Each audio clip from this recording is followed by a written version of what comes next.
एक बार आज खुशी का दिन है। लंबे इंतजार के बाद पूरी दिल्ली जिस खुशी का इंतजार कर रही थी, आज दिल्ली के शिक्षा जनक मनीष सिसोदिया हमारे बीच में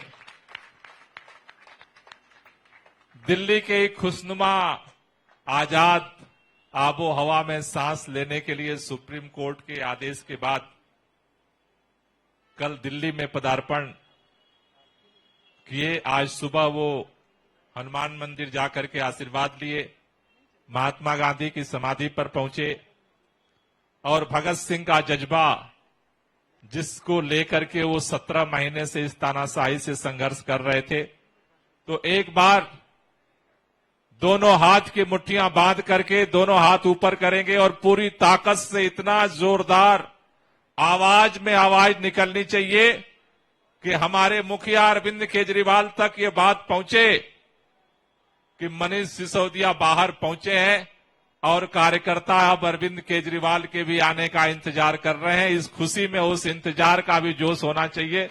तो दोनों हाथ की मुट्ठियां बांधेंगे और पूरी ताकत से जितना दम है दोनों हाथ की मुट्ठियां बांध करके बोलेंगे, भारत माता की, भारत माता की, इनकलाब, इनकलाब, वंदे, वंदे। साथियों, कल जब मनीष सिसोदिया जी के जमानत की खबर मीडिया के माध्यम से दिल्ली के लोगों तक पहुंची, देश के लोगों तक पहुंची, तो सबके दिलों से एक ही आवाज निकली, न्याय तो मिला है लेकिन बहुत देर करके मिला है। भारतीय जनता पार्टी की सरकार ने जिस तरह से सीबीआई और ईडी का चक्रव्यूह बिछाया था, 17 महीने में भी भारतीय जनता पार्टी की एजेंसियों को मनीष सिसोदिया के खिलाफ 1 रुपए का सबूत नहीं मिला। दर दर भटकती रही। मनीष सिसोदिया जी के घर से लेकर के, बैंक से लेकर के, गांव से लेकर के पूरे देश के अंदर जहां जहां मनीष सिसोदिया के मोबाइल में जिसका जिसका नंबर मिला, किसी का सामने से और किसी से पीछे से हर जगह छापेमारी की गई। इस देश के अंदर चारों तरफ चप्पे चप्पे पर जहां मनीष सिसोदिया के कदमों के निशान थे, भारतीय जनता पार्टी की सरकार ने और देश के माननीय प्रधानमंत्री जी की जितनी ताकत थे, सारी ताकत लगा ले। कल भाजपा के नेता कह रहे थे जमानत ही तो मिली है, ये जमानत नहीं है। मनीष सिसोदिया की जमानत अगले विधानसभा में भाजपा के जमानत जब्त होने का लाइसेंस मिला है। मनीष सिसोदिया जी की जमानत इस तानाशाही के सारे ताकत, सारे तिकड़म, सारे षड्यंत्र की समाप्ति की घोषणा हुई है। याद करो, मनीष सिसोदिया जी के गिरफ्तारी के बाद ट्रायल कोर्ट से हाई कोर्ट, हाई कोर्ट से सुप्रीम कोर्ट, सुप्रीम कोर्ट से ट्रायल कोर्ट, ट्रायल कोर्ट से हाई कोर्ट, हाई कोर्ट से सुप्रीम कोर्ट, सुप्रीम कोर्ट से ट्रायल कोर्ट, ट्रायल कोर्ट से हाई कोर्ट, हाई कोर्ट से supreme court. Bharatiya Janata party सोचती थी कि इस चक्रव्यूह का कभी अंत नहीं होगा। मनीष सिसोदिया की जमानत इस बात का भी ऐलान है, तानाशाही कितनी भी ताकतवर हो वो पराजित होती है, और सत्य कितना भी धुंधला हो, कितना भी झुठलाया जाए, कितना भी छुपाया जाए, सत्य की जीत होती है। 17 महीने बाद भी सुप्रीम कोर्ट के अंदर ना तो ईडी के पास, ना तो सीबीआई के पास कोई प्रमाण, कोई सबूत नहीं मिला। लेकिन 17 महीने मनीष सिसोदिया के जिंदगी को जिस तरह से इस कीमती क्षणों को जो दिल्ली की जनता के काम के लिए समर्पित था, एक एक दिन, एक एक पल, एक एक घंटा भारतीय जनता पार्टी ने उस समय का कत्लेआम किया है।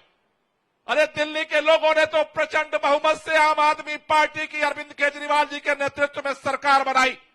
अरविंद केजरीवाल जी के नेतृत्व में आम आदमी पार्टी की सरकार ने दिलो जान से दिल्ली के लोगों के लिए काम किया।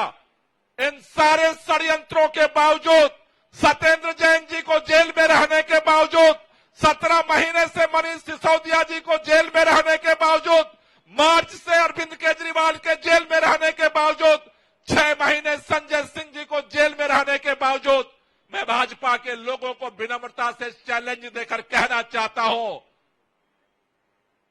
10-10, 20-20, 30-30 साल से तुम्हारी राज्यों में सरकार है, केंद्र में भी तुम्हारी तीसरी बार सरकार बन गई। सारे षड्यंत्रों के बावजूद अगर दिल्ली के अरविंद केजरीवाल की सरकार के काम को एक तराजू पर रखोगे और भारतीय जनता पार्टी, ये भारतीय जनता पार्टी के नेता क्या सोचते थे? दिल्ली की सरकार ने सबसे बड़ा दर्द इनका क्या है? इनको लगता है मेरे अश्वमेध का घोड़ा गुजरात से राजस्थान जाता है, कोई नहीं रोकता। राजस्थान से मध्य प्रदेश जाता, कोई नहीं रोकता। उत्तर प्रदेश जाता, कोई नहीं रोकता। उत्तराखंड जाता, कोई नहीं रोकता। हिमाचल जाता, कोई नहीं रोकता। बिहार जाता, कोई नहीं रोकता। कर्नाटक जाता, कोई नहीं रोकता। लेकिन दिल्ली में आता है तो इससे छुड़ाना मुश्किल हो जाता है।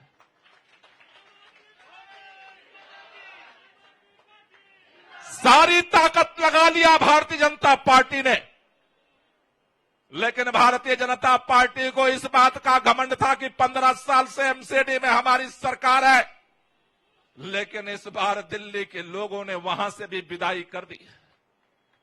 इनको लगा कि अब हमें दिल्ली के अंदर आम आदमी पार्टी से हम चुनाव नहीं जीत सकते, और इसी तरह से अगर ये काम करते रहे तो दिल्ली से पंजाब पहुंच गए, पंजाब से गोवा पहुंच गए, और गोवा से गुजरात में जाकर के इनके किले में छेद कर दिए।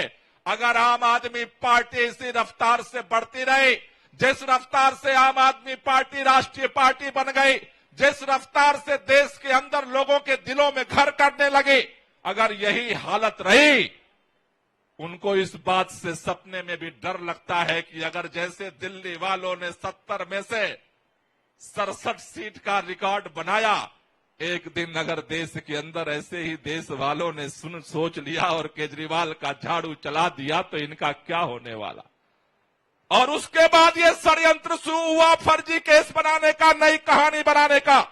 एक एक करके पहले सत्येंद्र जैन को इन्होंने उठा करके जेल में डाला, फिर मनीष सिसोदिया जी को जेल में डाला, फिर संजय सिंह जी को जेल में डाला। फिर भी काम नहीं चला तो इन्होंने हमारे मुख्यमंत्री अरविंद केजरीवाल को उठा करके जेल में डाल दिया। ये सोचते क्या थे? ये सोचते थे जैसे शिवसेना को नेताओं पर एफआईआर करके पार्टी तोड़ दिया और नेताओं को सरेंडर करा दिया, जैसे इन्होंने एनसीपी के नेताओं को तोड़ लिया और सरेंडर करा दिया, पार्टी को तोड़ करके छिन्न भिन्न कर दिया। देश के अंदर जगह जगह विधायकों को खरीद लिया, नेताओं को खरीद लिया, सांसदों को खरीद लिया। ये सोचते थे उसी तरह ये आम आदमी पार्टी है, ये सीधे साधे लोग हैं, इनकी क्या औकात है। भारतीय जनता पार्टी के नेता ये सपना देखते थे जेल में जाएंगे और इनको भी अपनी ताकत पर भरोसा हो जाएगा। अपने जो भरोसा से भ्रष्टाचार को और तानाशाही को खत्म करने के लिए हुआ है। जब तक इस देश के अंदर अन्याय रहेगा, जब तक इस देश के अंदर तानाशाही रहेगी, जब तक इस देश के अंदर गैर बराबरी रहेगी, आम आदमी पार्टी कल भी लड़ी थी, आज भी लड़ती है और कल भी तुमसे आंखें मिला करके लड़ती रहेगी। ये लड़ाई जारी रहेगी।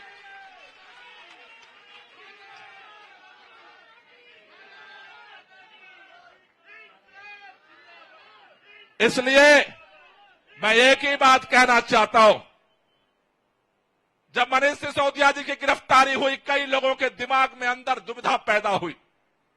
अब क्या होगा? अब पार्षदों का क्या होगा? विधायकों का क्या होगा?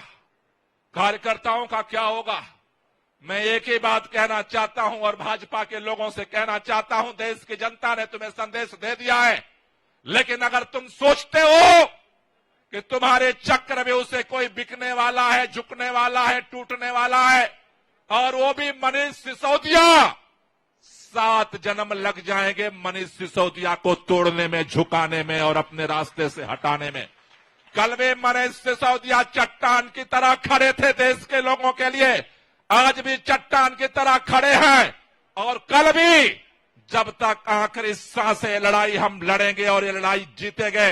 चिंता मत करो, मनीष सिसोदिया जी बाहर आए हैं, जल्द ही ट्रायल कोर्ट से मुख्यमंत्री जी को जमानत मिल चुकी है, सुप्रीम कोर्ट से जमानत मिल चुकी है, और ये जो सीबीआई का फंदा है ये भी टूटेगा और हमारा मुख्यमंत्री जेल से जल्द ही छूटेगा। ये लड़ाई जारी रहेगी, इस लड़ाई को कमर कसो, ये लड़ाई हम लड़ेंगे और ये लड़ाई हम, इसलिए दोनों हाथ के मुट्ठियां बांधो और पूरी ताकत से बोलेंगे, लड़ेंगे, लड़ेंगे, अरे लड़ेंगे, अरे लड़ेंगे।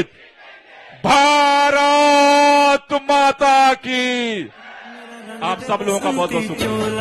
मेरा रंग दे बसंती